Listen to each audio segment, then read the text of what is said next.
Good morning everyone. I welcomes you all on the behalf of IIT Ashram and Doctors Ashram, myself Ambika, and I am a biology faculty. So today we are going to study about crop production and management. This is the first chapter of class 8.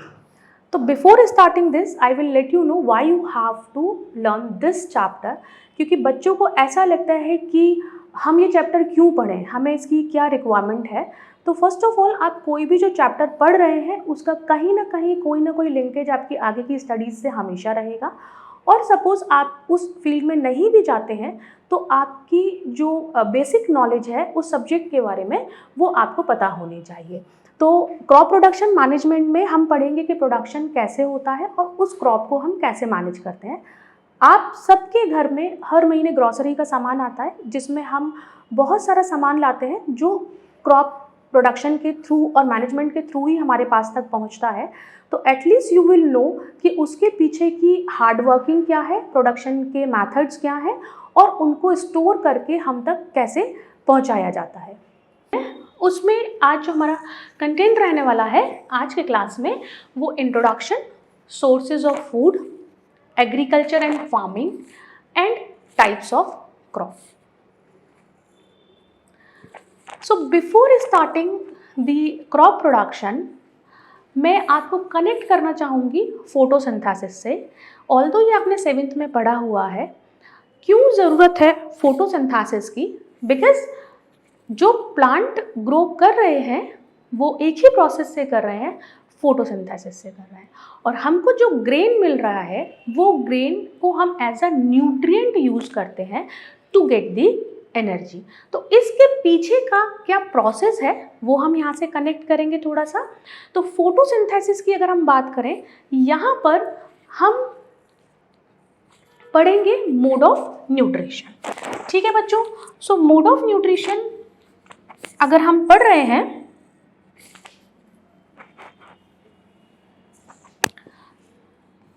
Mode of nutrition,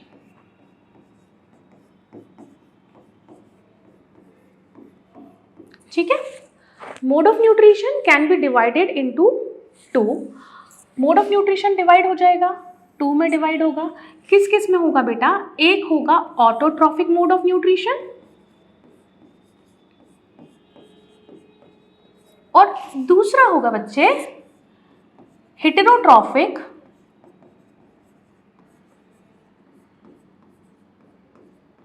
mode of nutrition, ठीक है। सो auto का means होता है self और traffic का means होता है to feed और न्यूट्रिएंट। सो इसको हम एक और नाम से जान सकते हैं which is known as the phototrophic.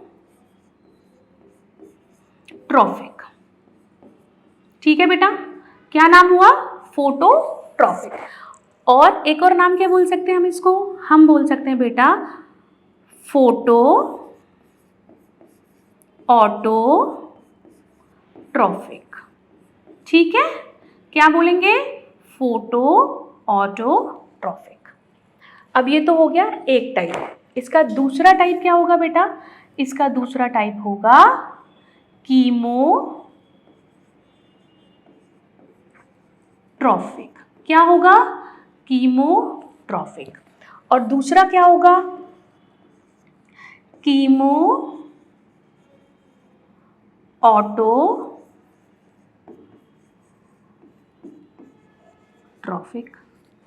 ठीक है जी, ये सी है।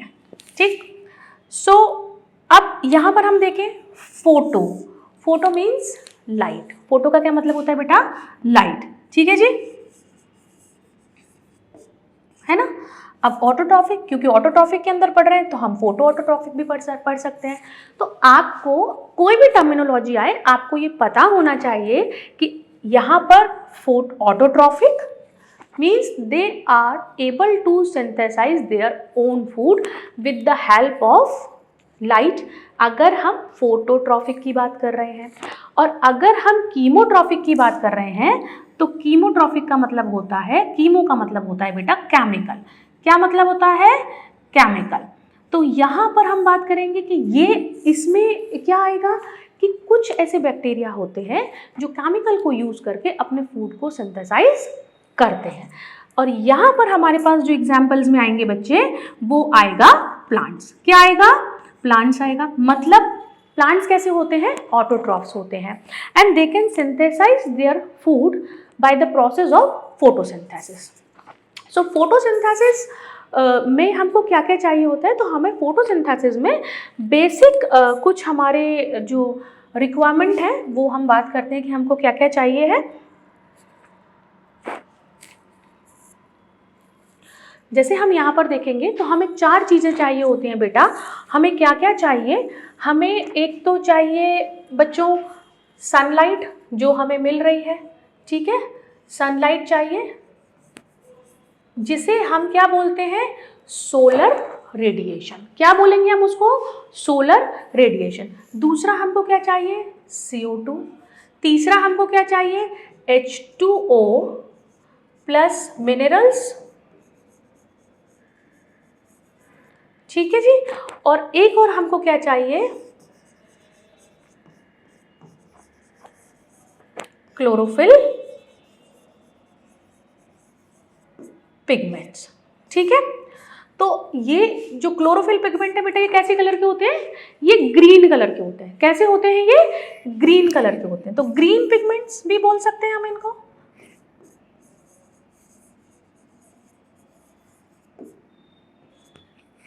ठीक है, तो ये चारों चीजें अगर हैं तो जो प्लांट्स हैं वो क्या कर सकते हैं? फोटोसिंथेसिस बहुत आराम से कर सकते हैं। कैसा हुआ भाई? ये जो आपकी रूट्स हैं ये क्या करेंगी? सॉइल से वाटर को अब्सॉर्ब करेंगी, वाटर एंड मिनरल्स को, ठीक है, and they will transfer this to the leaf. कहाँ पहुंचा दिया उन्होंने? यहाँ लीफ में पहुंचा दिया, ठीक है। सो वाटर कहाँ पहुंच गया? वाटर मिनरल्स लीफ में पहुंच गए। अब ये जो कार्बन डाइऑक्साइड है ये एटमॉस्फेयर में प्रेजेंट रहती है ना। तो ये जो लीव्स हैं इनके लोअर सरफेस पे, अपर सरफेस पे भी होते हैं पर ज्यादातर लोअर सरफेस पे एक स्ट्रक्चर होता है जिसे हम बोलते हैं बेटा स्टोमेटा। क्या बोलते हैं?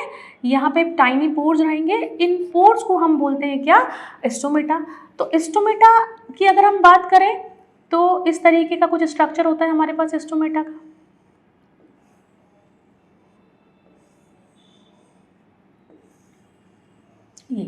ये बेटा गार्ड सेल्स हैं, ये है ना, ये क्या है? इसकी गार्ड सेल्स हैं।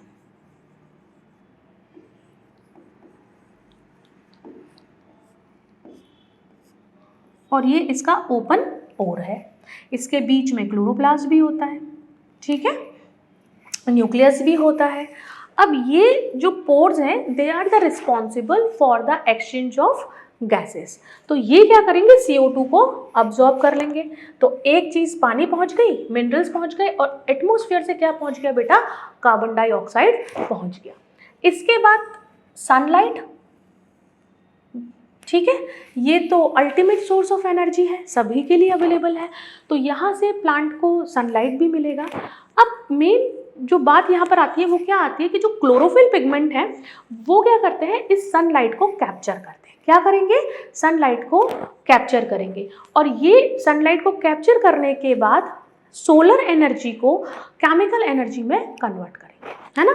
तो हम क्या पढ़ते हैं? In the process of photosynthesis the solar energy is converted into the chemical energy. तो हम बोल सकते हैं सोलर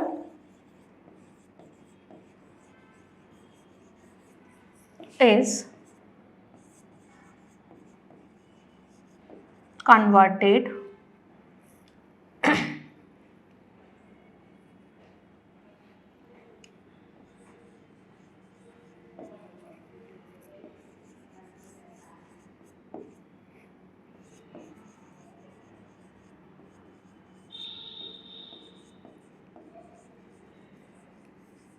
केमिकल एनर्जी। अब बच्चे ये क्या करते हैं? इस केमिकल एनर्जी को स्टोर करके रखते हैं, और जब भी इन्हें रिक्वायरमेंट होती है ये फूड का सिंथेसिस करते हैं। तो क्या करेंगे बेटा ये? तो वहाँ पर हम एक रिएक्शन बढ़ते हैं। वो रिएक्शन क्या है बच्चे?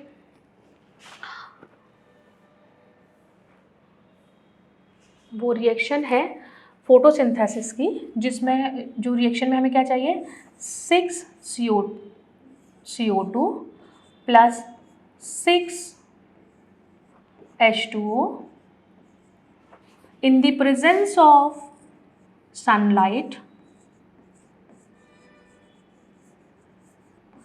and chlorophyll. ठीक है, in the presence of sunlight and chlorophyll.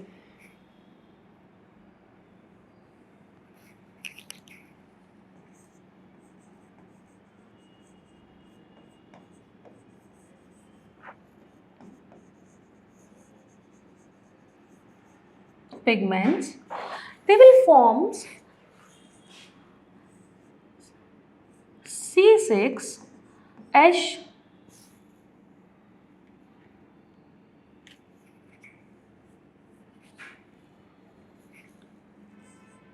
C6H12O6 plus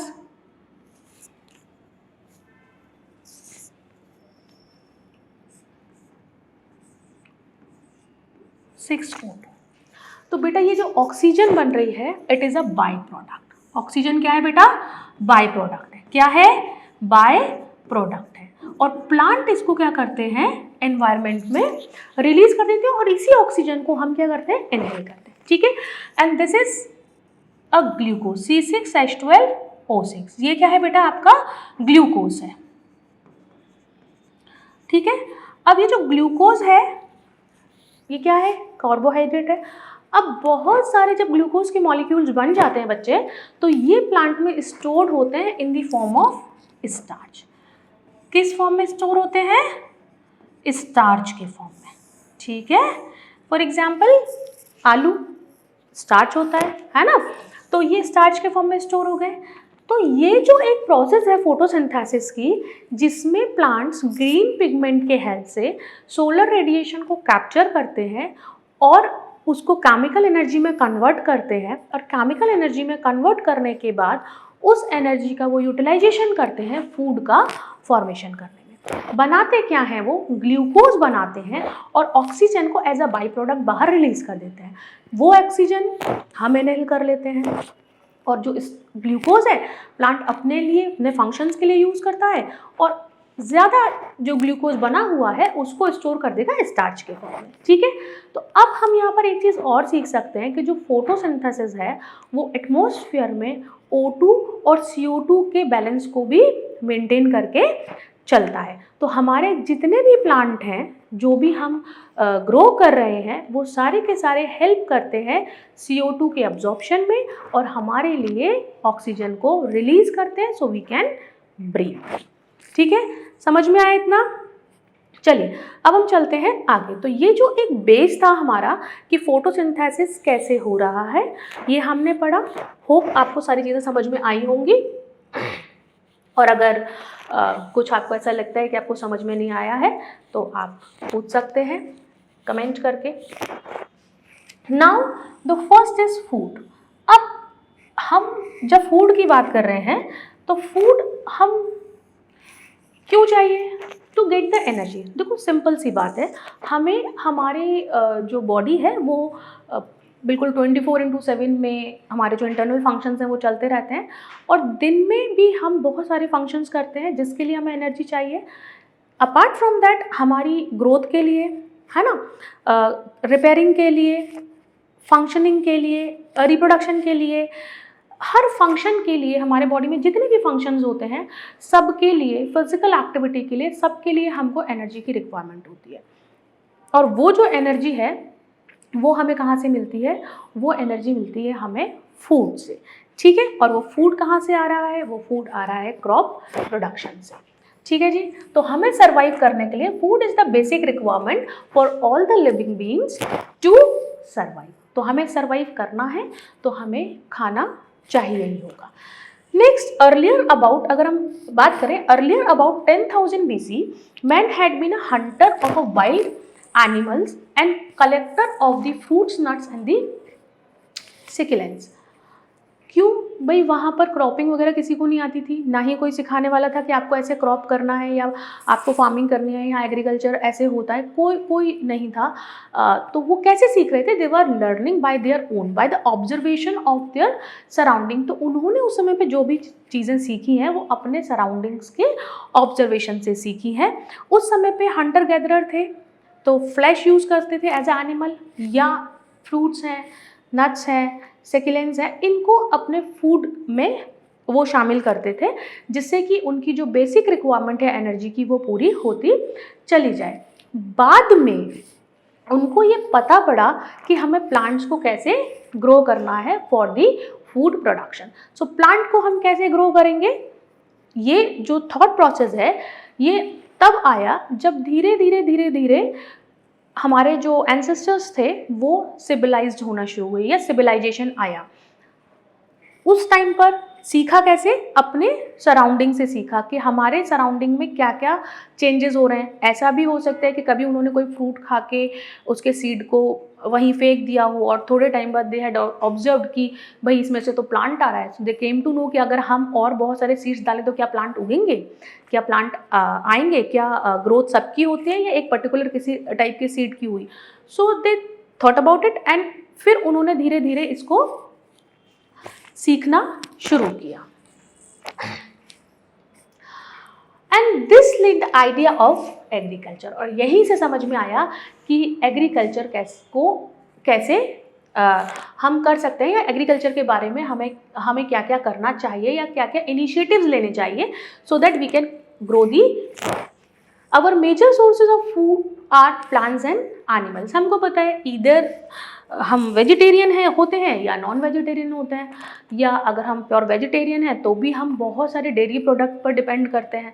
तो हमारे को चाहिए क्या? प्लांट्स चाहिए, और क्या चाहिए? एनिमल्स चाहिए as a food resources. Food जो है वो वेरियस कंपोनेंट्स का कॉम्बिनेशन होता है, जिसमें ऑर्गेनिक इनऑर्गेनिक सब्सटेंसेस दोनों होते हैं, और ये हमारी मेटाबॉलिक एक्टिविटीज़ के लिए बहुत ज़रूरी है। क्योंकि जब मेटाबॉलिज्म होता है तो metabolism can be divided into two, anabolism and catabolism, and in the catabolism it releases the energy. तो हमको वहाँ से क्या मिलती है? एनर्जी मिलती है, और वही जो एनर्जी है हम यूटिलाइज करते हैं हमारे हर डे के फंक्शन के लिए। ठीक है जी।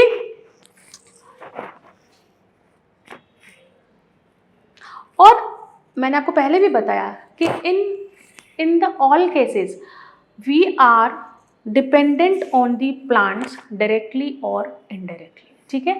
सो plants also known as the producers. तो हमारे जो बेसिक प्रोड्यूसर्स हैं वो कौन है? प्लांट हैं। और प्लांट से ही, चाहे आप हर्बीवोर्स की बात कर लीजिए, आप कार्निवोर्स की बात कर लीजिए, आप ओमनिवोर्स की बात कर लीजिए, सभी एक दूसरे पर डिपेंडेंट हैं। पर सारे कहाँ पर हैं?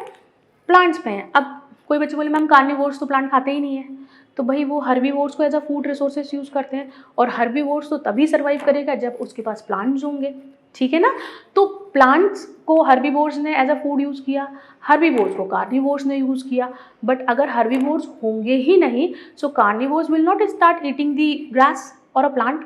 ठीक है ना। तो उनको क्या चाहिए? हर्बीवोर्स चाहिए, और हर्बीवोर्स को क्या चाहिए? प्लांट्स चाहिए। तो plants known as the producers.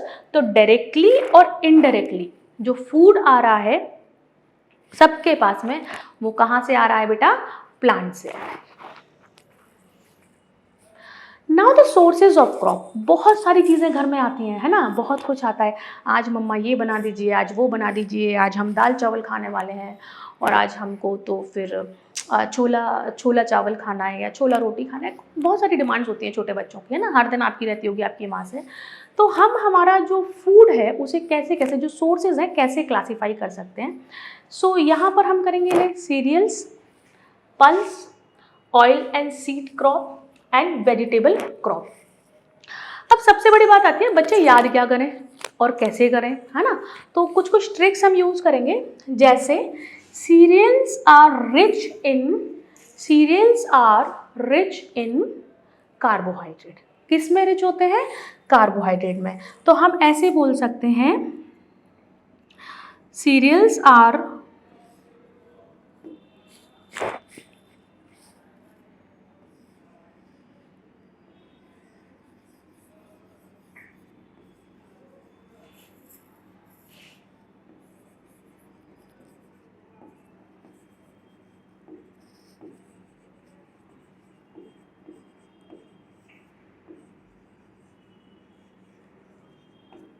ठीक है।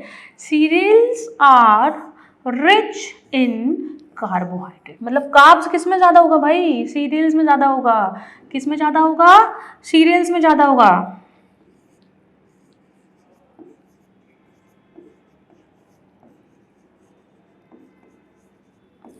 ठीक है, याद कैसे करें?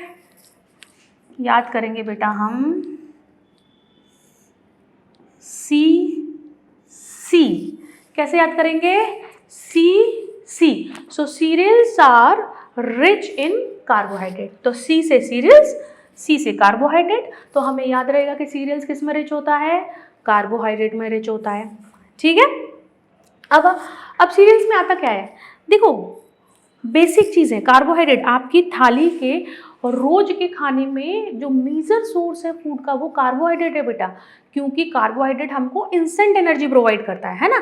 तो सबसे ज़्यादा एनर्जी हमें किससे मिलेगी? कार्बोहाइड्रेट से। ऑल्दो जो फैट्स होते हैं वो अमाउंट में अगर हम कैलोरीज की बात करें तो ज़्यादा एनर्जी प्रोवाइड करेंगे हमें कार्बोहाइड्रेट से, बट इंस्टेंट एनर्जी हमें कार्बोहाइड्रेट प्रोवाइड करता है। तो हमारी थाली में रोज के खाने में सबसे ज़्यादा क्या होता है बेटा? कार्बोहाइड्रेट होते हैं। सो कार्बोहाइड्रेट में क्या हो गया? गेहूँ, चावल, मेज़, बार्ले, मतलब हम ऐसे याद कर लें कि रोटी मक्के की भी बनती है, बाजरे की भी बनती है, गेहूँ की भी बनती है, और चावल तो हम खाते ही हैं, है ना। दाल चावल खा रहे हैं, छोला चावल खा रहे हैं, तो कार्बोहाइड्रेट किस में ज़्यादा हुआ बेटा? व्हीट में, राइस में, मेज़ में और बार्ले में। ठीक है, तो आपको ये याद रहना चाहिए कि हम बेसिकली 2-3 एग्जाम्पल लिखने हैं, तो जिस चीज़ की हम रोटी बना सकते हैं, जैसे हम गेहूं की बना सकते हैं, हम मक्के की बना सकते हैं, हम बाजरे की बना सकते हैं, तो ये क्या हो जाएगा? आपका सीरियल्स क्रॉप हो जाएंगी, and they are rich in the carbohydrate, see. Done. Now we'll talk about the pulse। ठीक है, अब they are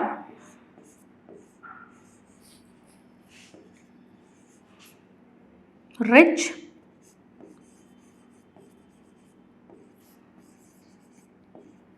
प्रोटीन। किस में रिच है? प्रोटीन में।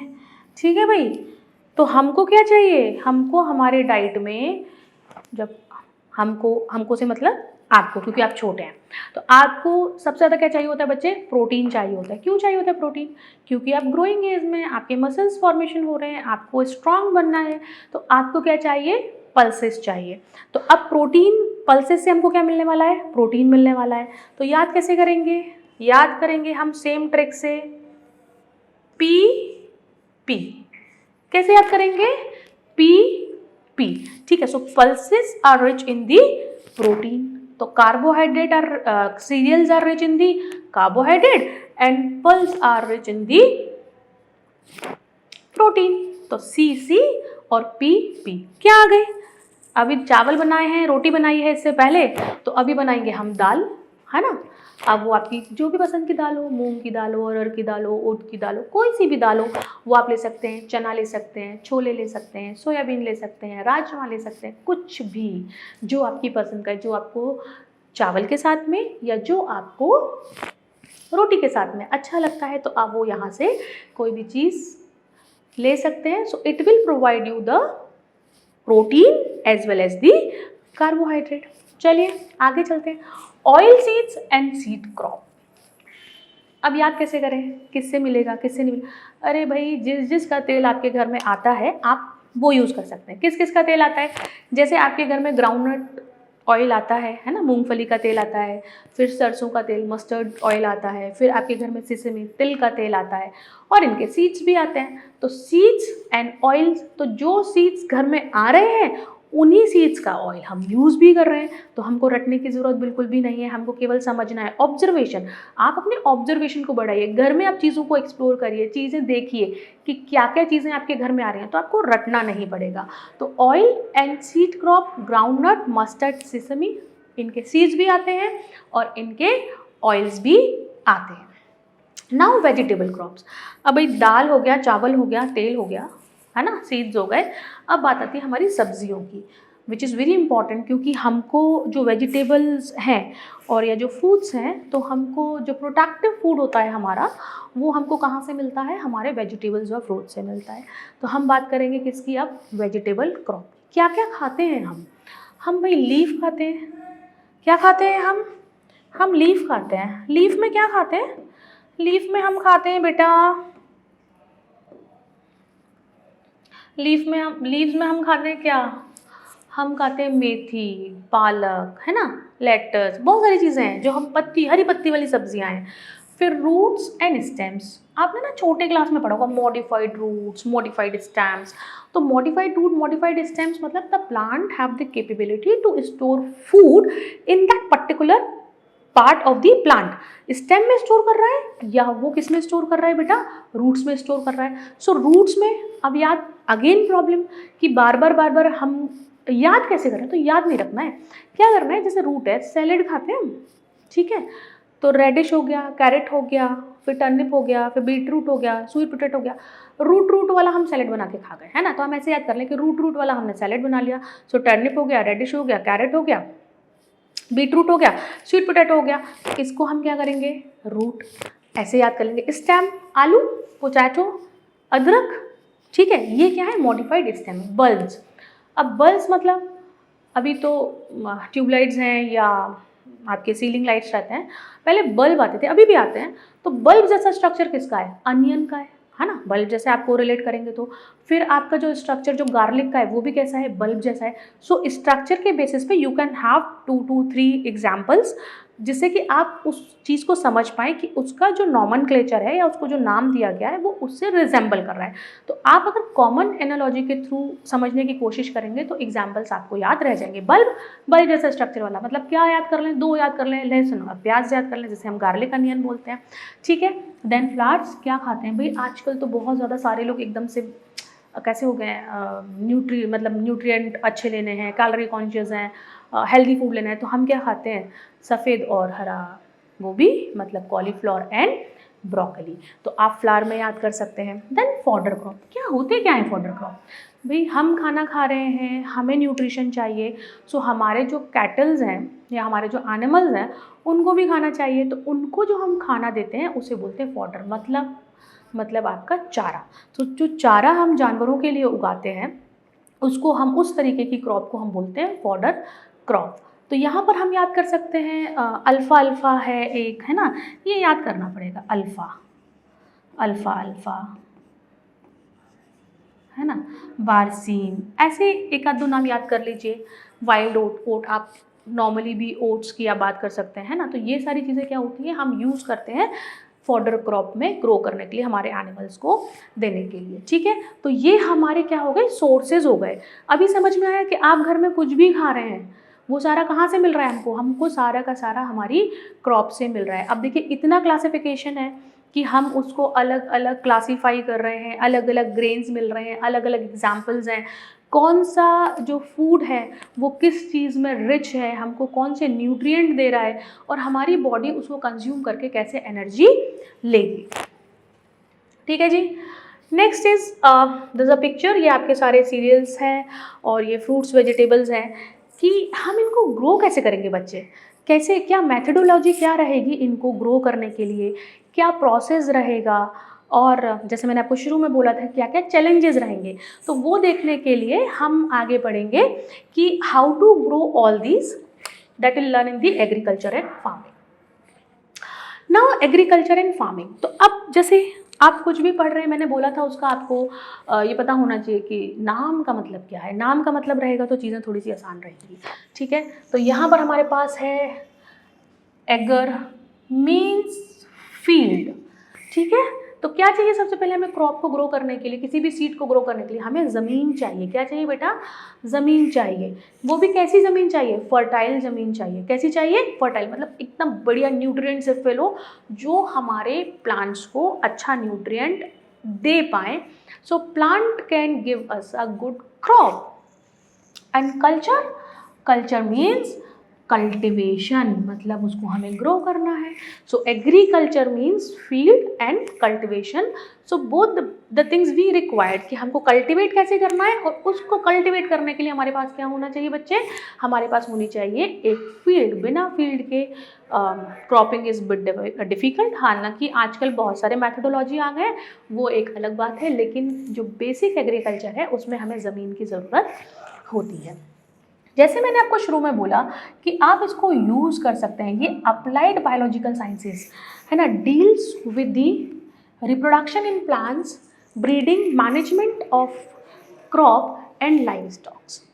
एनिमल्स को हम कैसे रेयर कर रहे हैं, ठीक है, फिर हम हमारे क्रॉप को कैसे मैनेज कर रहे हैं, ब्रीडिंग को कैसे मैनेज कर रहे हैं, वो प्लांट ब्रीडिंग, एनिमल ब्रीडिंग कुछ भी हो सकता है, और उनमें जो रिक्वायर्ड थिंग्स हैं, जैसे कि सीड, जो क्रॉप है वो बहुत अच्छा होना चाहिए, फिर जो हमको सीड्स मिल रहे हैं उनकी क्वालिटी बहुत अच्छी होनी चाहिए, हेल्दी सीड्स होने चाहिए।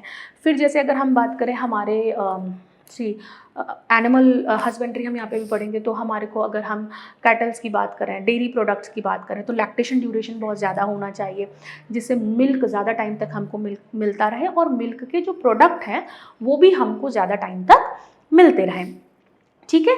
तो ये सारी चीज़ें हम किसके अंदर में पढ़ेंगे, हम बेटा एग्रीकल्चर फार्म एंड फार्मिंग के अंदर पढ़ेंगे, ठीक है। It is use for the betterment of the humans, ठीक है। भाई क्यों बेटरमेंट है, देखो कई सारी चीज़ें हैं बेटा। पहली तो बात ये है कि हमको फूड चाहिए ही चाहिए, हमारे को हमें अपने आप को ग्रो करने के लिए, हमें फंक्शन करने के लिए हमको फूड की ज़रूरत है। बहुत सारे लोग आज भी ऐसे हैं जिनको फूड प्रॉपरली नहीं मिल पाता है, तो it is for the betterment कि इतना क्रॉप हो कि हर किसी को एटलीस्ट सर्वाइवल के लिए फूड मिले। So betterment for the human as well as the society. तो अगर एक हेल्दी सोसाइटी होगी तो वो ज़्यादा अच्छे से फंक्शन कर पाएगी और वो कंट्री भी ज़्यादा अच्छे से ग्रो कर पाएगी। So it's use for the betterment of the human and for the society. The practice और द बिजनेस, ठीक है बच्चे। प्रैक्टिस नॉर्मल अपने खुद के लिए हम कर रहे हैं, एक प्रैक्टिस कर रहे हैं, और वो हमारी जो रिक्वायरमेंट है उन्हें फुलफिल कर रहा है। But if we are using this as the business of agriculture is usually called the farming, ठीक है। बिजनेस मतलब जो फार्मर्स हैं जिनके पास काफ़ी लैंड है, वो क्या करते हैं, काफ़ी सारी क्रॉप ग्रो करते हैं, लार्ज स्केल पर प्रोडक्शन करते हैं, और फिर मार्केट में जाते हैं। हम लोग तो रोज़, हम तो फार्मिंग करने जा नहीं रहे हैं, पर हमको मिल तो सारी चीज़ें ही रही हैं ना। वो सारी चीज़ें हमें कहाँ से मिल रही हैं, क्योंकि फार्मर्स उसको ग्रो कर रहे हैं, but they are using this as their business. वो अपने बिजनेस की तरह इसको यूज़ कर रहे हैं, ठीक है। कैसे कर रहे हैं, बिजनेस की तरह। तो वो बेनिफिट्स, उनका खुद का जो रिक्वायरमेंट है वो फुलफिल होगा, प्लस वो इसको सेल करेंगे तो उनको उससे जो इनकम होगी, and that income will be use by them for their survival, ठीक है। अब हम एग्रीकल्चर को अगर डिवाइड करें, सो बस बहुत सारी ब्रांचेस होती हैं। Horticulture deals with the vegetable and fruits, agronomy and agro economics, ठीक है बच्चे। अग्रोनॉमी मैनेजमेंट कैसे करेंगे हम हर चीज़ का, तो जो सब कुछ है कि प्रोडक्शन है, मैनेजमेंट है, वो सारी चीज़ें हम अग्रोनॉमी की इसकी अलग ब्रांच होती है, हम उसमें पढ़ेंगे। एनिमल हस्बेंड्री में आप जितने भी एनिमल को की रेयरिंग करते हैं, जैसे आपके कैटल्स हो गए, गाय हो गई, बफेलो, काऊ बफेलो, ठीक है, फिर आपके गोट्स हो गए, शीप्स हो गए, फिर आपका अगर हम पोल्ट्री की बात करें, फिर अगर हम पिसीकल्चर की हम बात करें, तो ये सब हम किसके अंदर पढ़ेंगे बेटा, एनिमल हस्बेंड्री के अंदर पढ़ेंगे। एंड एग्रो इकोनॉमिक्स अलग कर दीजिए बेटा, अलग कर दीजिए इकोनॉमिक्स को, ठीक है। So economics you can understand well कि व्हाट इज इकोनॉमिक्स, ठीक है। यहाँ पर एग्रो इकोनॉमिक्स मतलब ये इकोनॉमिक्स किससे जुड़ा होगा, ऑब्वियसली एग्रीकल्चर से जुड़ा हुआ होगा। किससे जुड़ा होगा, एग्रीकल्चर से। तो एग्रीकल्चर से जो इकोनॉमिक्स जुड़ा है उसे हम बोलेंगे एग्रो इकोनॉमिक्स। और एग्रो इकोनॉमिक्स में हम बात करेंगे किसकी, ऑब्वियसली कि जो यील्ड है वो मैक्सिमाइज हो, फिर उसकी जो पॉलिसीज़ हैं, फिर उससे जो इनकम है, उन सारे रेगुलेशंस की हम बात करते हैं या पढ़ाई करते हैं, वो करते हैं हम एग्रो इकोनॉमिक्स में, ठीक है जी। आगे चलते हैं। Now what is crop? Crop क्या होता है? मैंने मेरे घर के छोटे से गार्डन में अगर कुछ गमलों में पौधे लगाती तो क्या वो क्रॉप है? नहीं। मैंने टेरेस गार्डन बना दिया तो क्या वो क्रॉप है? नहीं। मैंने किचन गार्डन बना लिया तो क्या वो क्रॉप है? नहीं।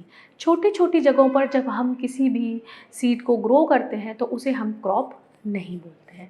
क्रॉप इज़ व्हाट, जो हम एक लार्ज स्केल पे हम प्रोडक्शन करते हैं सेम काइंड ऑफ सीड्स का, उसको हम क्या बोलते हैं बेटा? क्रॉप बोलते हैं। जैसे गेहूं का खेत है तो उसमें गेहूं गेहूं गेहूं गेहूं ग्रो हो रहा होगा।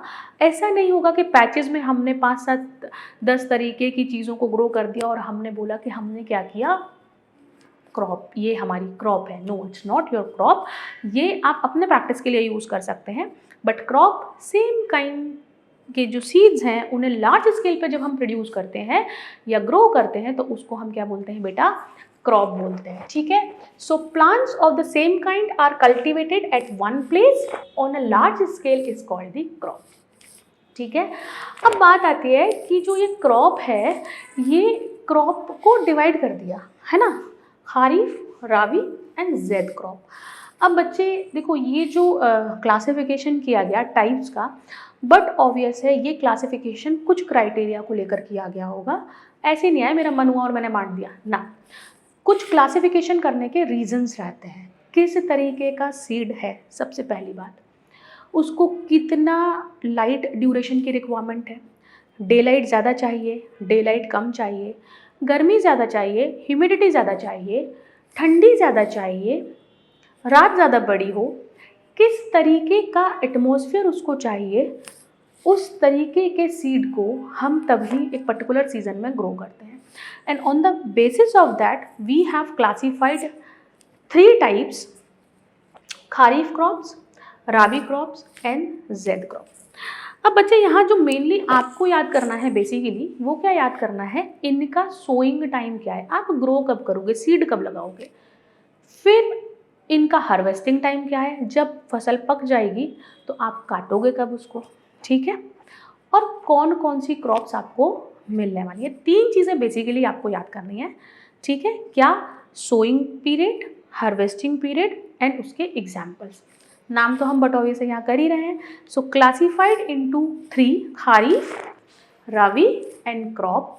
तो जो ये खारीफ क्रॉप है बच्चे, ये क्रॉप को मानसून क्रॉप भी बोलते हैं। कहीं कहीं पे आपको रेनी सीजन भी मिल जाएगा। ठीक है।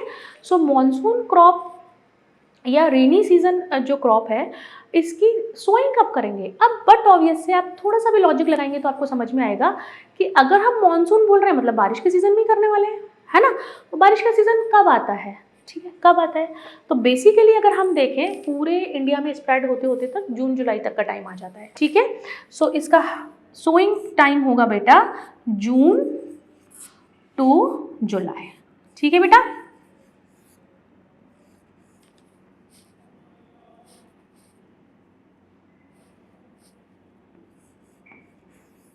ठीक।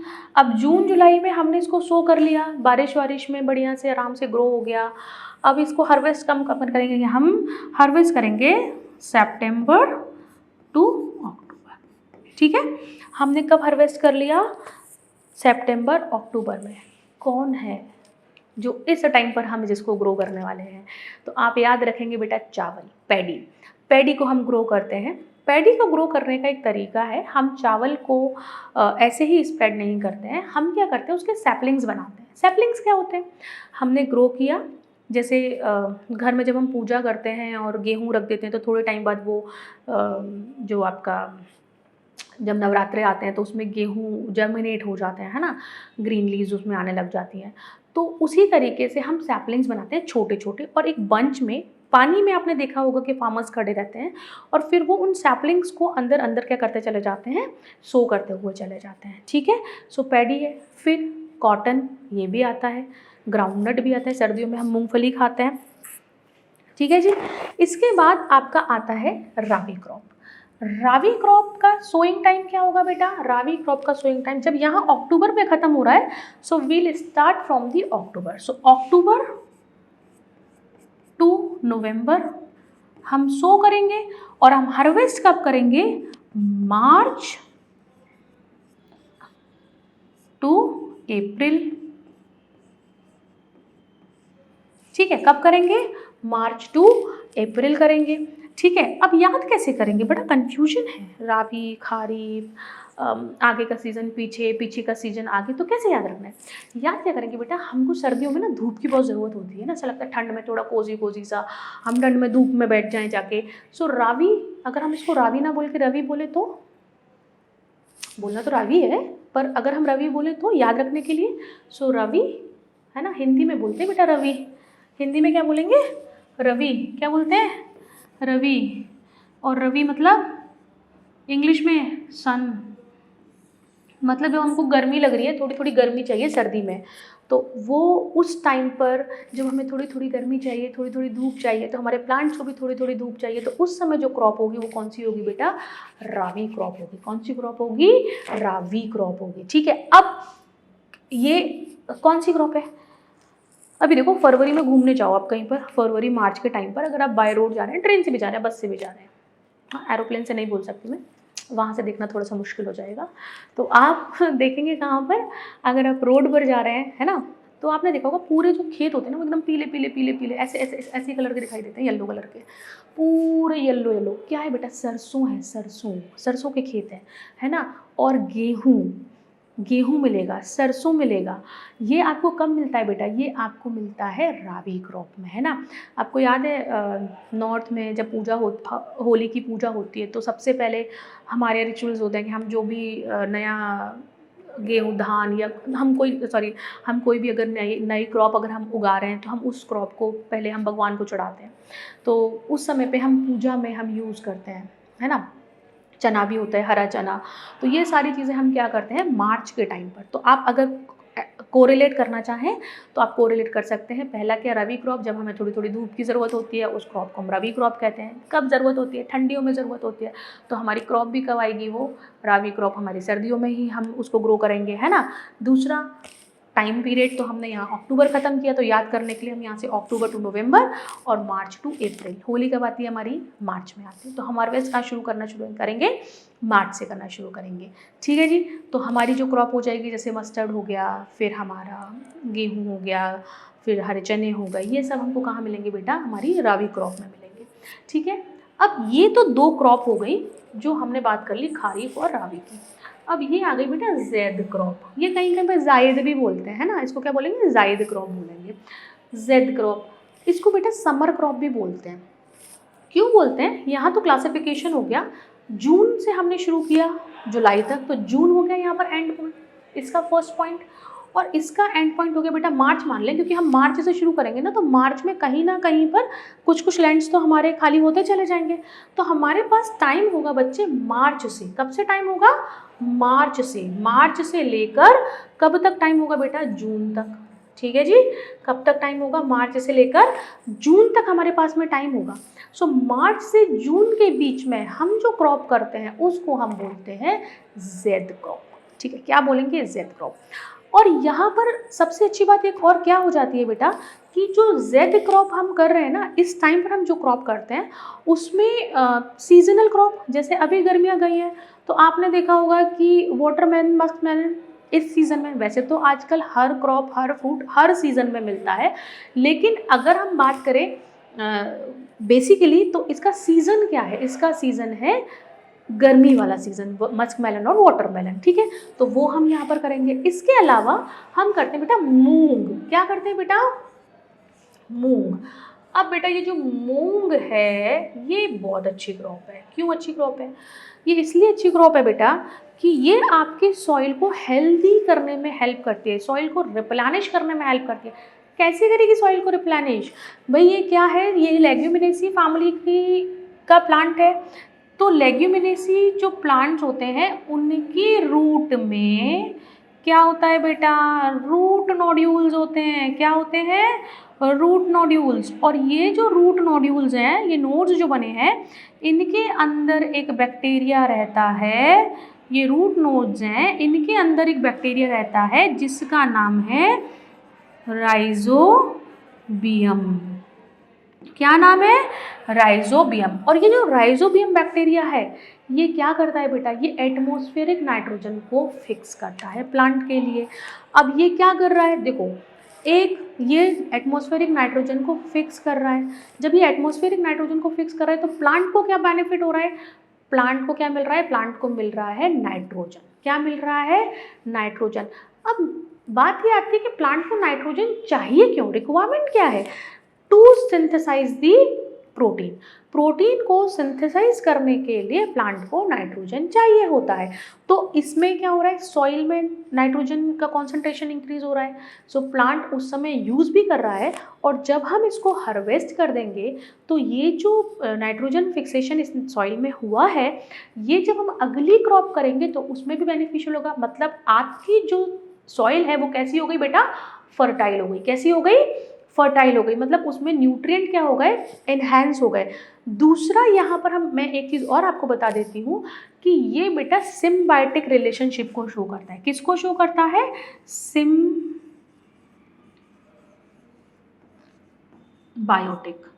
सिम्बायोटिक रिलेशनशिप को शो करेगा। सिम्बायोटिक रिलेशन को शो कर रहा है, इसका मतलब क्या है बेटा? कि ये क्या कर रहा है? सिम्बायोटिक का मतलब क्या होता है? In this kind of relationship both the organism get benefited. दोनों ऑर्गेनिज्म को क्या होगा बेटा? बेनिफिट होगा। बेनिफिट क्या होगा? अब ये जो बैक्टीरिया है बेटा, इस बैक्टीरिया को शेल्टर भी मिल रहा है और फूड भी मिल रहा है। तो बैक्टीरिया का तो बेनिफिट हो गया, खाना भी मिल गया और रहना भी मिल गया। और प्लांट को क्या बेनिफिट हो रहा है? प्लांट को केमिकल के फॉर्म में नाइट्रोजन लेने से बेहतर है कि उसको नेचुरल फॉर्म में नाइट्रोजन मिल रहा है। ठीक है, तो ये क्या कर रहा है? सॉइल को रिप्लेनिश भी कर रहा है, नाइट्रोजन भी प्रोवाइड कर रहा है, और हमारी अगली क्रॉप के लिए, जो हम अगली क्रॉप दोबारा से यहाँ पर शो करने वाले हैं, उसके लिए सॉइल में न्यूट्रिएंट को एनहेंस भी कर रहा है। ठीक है बच्चे, तो हमारे पास 3 टाइप हो गए। क्रॉप खारीफ हो गया, रावी हो गया और जैद हो गया। ठीक है जी। Now this is the type. ये आप बता सकते हैं, देखिए मैंने नाम नहीं लिखा है यहाँ पर, है ना? क्यों नहीं लिखा है? मैंने अभी क्या बताया था कि जब हम चावल को सो करते हैं तो हमें क्या चाहिए? पानी चाहिए। देखिए ये जो फार्मर्स है सारे पानी में, थोड़े थोड़े पानी में खड़े हुए हैं, या पानी, और ये क्या कर रहे हैं? इतने बड़े बड़े सैपलिंग्स को सो कर रहे हैं। तो क्या किया? सैपलिंग बनाया और सैपलिंग को बना के सो कर दिया। ठीक है, तो देखिए आप कोरिलेट कर सकते हैं, पानी है, फार्मर्स हैं और लगा रहे हैं क्या? सैपलिंग्स लगा रहे हैं। तो हम पैडी को या हम चावल को या हम धान को ग्रो कैसे करेंगे बेटा? हम उसके सैपलिंग्स बना के, नर्सरी में सैपलिंग्स बनाएंगे और फिर हम उसको यहाँ पर ग्रो करेंगे। ये दूसरा है ना, क्या है? ये गेहूँ है। कब मिलेगा बेटा? ये सुनहरे रंग का गेहूँ मुझे सूख जाएगा, बिल्कुल एकदम पक जाएगी क्रॉप। कब मिलने वाला है? ये मिलेगा बेटा हमको मार्च में। कब मिलेगा? मार्च अप्रैल में इसकी हार्वेस्टिंग होगी। और वाटरमेलन और मस्क मेलन अभी बताया था मैंने आपको, सीजनल क्रॉप मतलब जैद क्रॉप। तो यहाँ पे आपका वाटरमेलन है, मस्क मेलन है, फिर आपकी बच्चों को पसंद नहीं होती ना घिया, फिर करेला, ये भी नहीं पसंद होता, बट सीजनल है। तो ये हमारी जो क्रॉप है ये कैसी क्रॉप हो जाती है बेटा? जेड क्रॉप हो जाती है। और जेड क्रॉप का मैंने आपको एक और एग्जांपल दिया था, which is a moong. Very important, nitrogen fixation का काम करता है। रूट नोड्यूल्स में बैक्टीरिया प्रेजेंट होता है जिसका नाम है, क्या नाम है? इसका नाम है राइजोबियम बैक्टीरिया। सिम्बायोटिक रिलेशनशिप भी शो करेगा और नाइट्रोजन फिक्सेशन भी करेगा। तो आज के पार्ट में हमको इतना ही पढ़ना था। ठीक है जी, होप आपको समझ में आया होगा। और आप नेक्स्ट क्लास में हम पढ़ने वाले हैं कौन कौन से जो इक्विपमेंट्स हम यूज़ करते हैं फार्मिंग के लिए, और सॉइल प्रैक्टिसेस की। अब ये जो हमको क्रॉप्स मिलने वाली है इनकी हम तैयारी कैसे करेंगे कि ये हमको इस फॉर्म में मिल पाए। तो मिलते हैं इसके पार्ट 2 में, तब तक के लिए बाय बाय, थैंक यू।